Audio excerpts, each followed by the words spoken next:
हम किरण निधि सब मिथिलावासी सबके गोर लगै छी आ छोट सबके प्यार दै छी।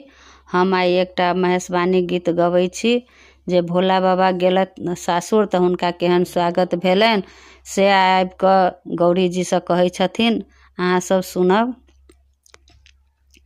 घूमैते फिरैते गौरी नैहर गेलौं तोर, घूमैते फिरैते गौरी नैहर गेलौं तोर, एहन स्वागत केलन नैना सँ बहेलोर, एहन स्वागत केलन नैना सँ बहेलोर। खाइला जे देलनी बड़का गो के थारी, कोदो के भात देलनी कुर्थी के दाली, ई खाइला जे देलनी बड़का गो के थारी, कोदो के भात देलनी कुर्थी के दाली।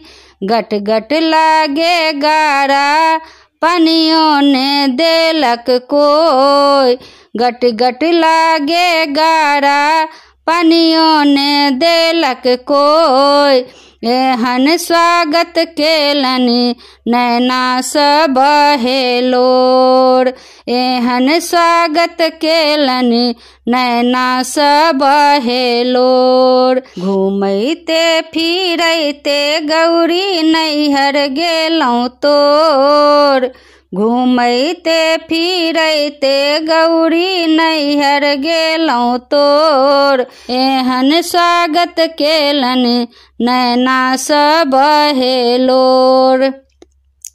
सुतैल देलनि कोठा अटारी, ओई में बिछावन देलनि मरुआ के लारी, सुतैल देलनि कोठा अटारी, ओई में बिछावन देलनि मरुआ के लारी।